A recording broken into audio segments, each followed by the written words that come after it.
तुम ही इस कौम का मुस्तकबिल हो। ऐ नौजवानों, तुम ही इस कौम का मुस्तकबिल हो। इस उन्वान के साथ आपके सामने आ रहे हैं दानिश महाते। मैं दानिश से गुजारिश करूंगा कि आए और अपनी तकरीर आप लोगों के सामने पेश करें। महाते दानिश।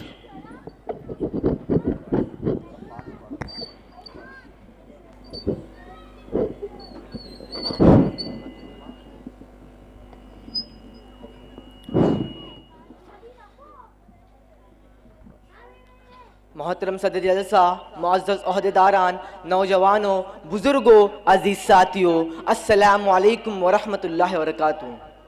मैं सबसे पहले अल्लाह का शुक्र अदा करता हूँ कि अल्लाह ताला ने ये मौका अता किया कि तालीम की फ़िक्र लेकर हम और आप एक जगह जमा हुए हैं। मैं इंतज़ामिया को मुबारकबाद पेश करता हूँ कि एक कामयाब खूबसूरत दीनी प्रोग्राम मुनाकिद किया गया। मैं जिस उन्वान पर आपसे गुफ्तगू करने जा रहा हूँ वो है, ऐ नौजवानों, तुम ही इस कौम का मुस्तकबिल हो। किसी भी कौम या मुल्क की तरक्की के मुख्तलिफ पहलू होते हैं। कौन सी कौम कामयाब और तरक्की याफ्ता है, इसका अंदाज़ा उस कौम के मुख्तलिफ तरक्की के मंजिले और कामयाबी के मराहल मुतय्यन करते हैं। किसी कौम के कामयाब होने और तरक्की याफ्ता होने में मुख्तलिफ लोगों की हिस्सादारी अहम होती है। उस कौम के बुजुर्गों का इल्मी व किरदार का असासा, उनकी तारीखी कुर्बानियाँ, उनकी मुख्तलिफ मैदानों में की गई काविशें, नीज खवातीन का तरबियत का तरीक़ेकार कुछ अहम अवामिल है जिनसे कोई कौम तरक्की करती है। इसी दरमियान कौम की तरक्की का एक हिस्सा कौम के नौजवानों पर भी मुनस्सिर है। उस कौम की नौजवान नस्ल जिस सिमत में है वो सिमत कौम की तरक्की का पैमाना मुतय्यन करती है। इसलिए ऐ नौजवानों, तुम ही इस कौम का मुस्तकबिल हो।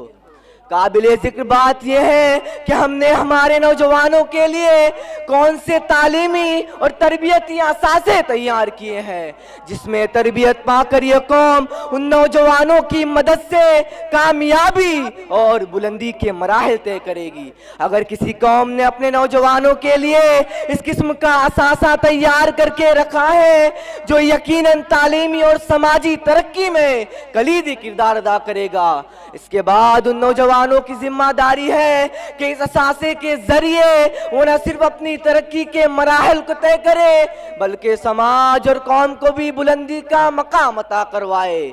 लिहाजा हमें अपने नौजवानों के लिए इस किस्म के असासे की तैयारी करना लाजमी है। अगर ये जरिए हमारे पास मौजूद है तो नौजवानों की जिम्मेदारी है कि इस जरिए के वास्ते से वो अपनी तरक्की के साथ कौम और मिल्लत की खिदमत में अपने आप को कुर्बान करने के लिए तैयार हो जाए।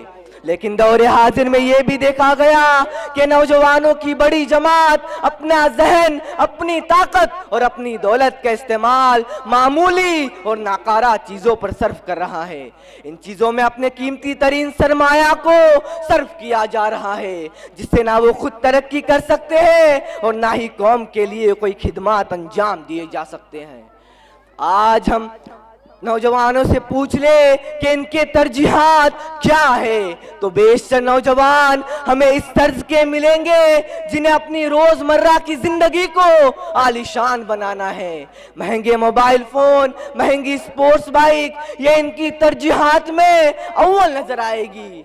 हमें इस सोच और फिक्र को बदलने की जरूरत है। हमें इन तरजीहात को इनकलाबी रुख देने की जरूरत है। इनके अंदर ये समझ पैदा करनी होगी कि ऐ नौजवानों, तुम ही इस कौम का मुस्तकबिल हो। आज हम अपने गांव और हर कस्बे का जायजा ले तो पता चलेगा हमारे बेशतर नौजवान नुक्कड़ पर अपनी जिंदगी का कीमती असासा बर्बाद कर रहे हैं। वालिदैन अपनी जिंदगी का कीमती असासा नौजवानों की बेजा और गैर जरूरी जरूरियात और शौक को पूरा करने में सर्फ कर रहे हैं। लिहाजा हमारे नौजवानों में ये इनकलाबी तहरीक पैदा करना बहुत ज़रूरी है कि वो हमारे कौम के लिए, हमारे इलाके के लिए कितने बेशकीमती हैं। वो अपनी जहानत, अपनी ताकत, अपनी मेहनत और अपने पैसे का इस्तेमाल ना सिर्फ अपनी तरक्की बल्कि कौम की तरक्की में सर्फ करने के लिए तैयार हो जाए। हमें हमारे नौजवानों के लिए इस किस्म के काउंसलिंग और मोटिवेशन के लेक्चर्स मुनाकिद करने होंगे, जिससे इनके पास मौजूद उनकी जहानत और ताकत सही सिमत में इस्तेमाल की जा सके। ये बात सच है और हम सब के तजुर्बे में है कि अगर नौजवान बेरोजगार है तो उसके गलत राह पर जाने का इम्कान सबसे ज्यादा है। हमारे बच्चे हम चाहते हैं कि आला मकाम और बुलंदी को छुए, तो उनके अंदर इस इनकलाबी तहरीक को पैदा करना होगा कि ऐ नौजवानों, तुम ही इस कौम का मुस्तकबिल हो। ये बात भी काबिले जिक्र है और काबिले गौर है कि बुरी आदतों में और गैर जरूरी पैसों के खर्च में हमारे नौजवान ही सरे फहरिस्त हैं। रात रात भर मोबाइल फोन और इंटरनेट का इस्तेमाल, महंगी स्पोर्ट्स बाइक से घूमना फिरना, महंगे कपड़े पसंद करना, मुख्तलिफ किस्म की खाने की पार्टियां करना, इन जैसी फजूल कामों में हमारे नौजवान सरे फहरिस्त मिलेंगे। मैं ये नहीं कहता कि आपको जिंदगी के मजे नहीं लेने हैं, मगर अपनी जिंदगी को राह रास्त पर लाकर आप इन सारी चीजों से मुस्तफिद हो सकते हैं। लेकिन ये कौन सा इंसाफ और कौन सी अक्लमंदी कि हम नाकारा किस्म की जिंदगी गुजारे और खूब मजे करें। यकीनन आपकी कामयाबी से न सिर्फ आपका फायदा होगा बल्कि कौम और मिल्लत के लिए हालात साजगार बनेंगे और आने वाली नस्ल के लिए आप मशअले राह बन जाएंगे। इसलिए ऐ नौजवानों, तुम ही इस कौम का मुस्तकबिल हो।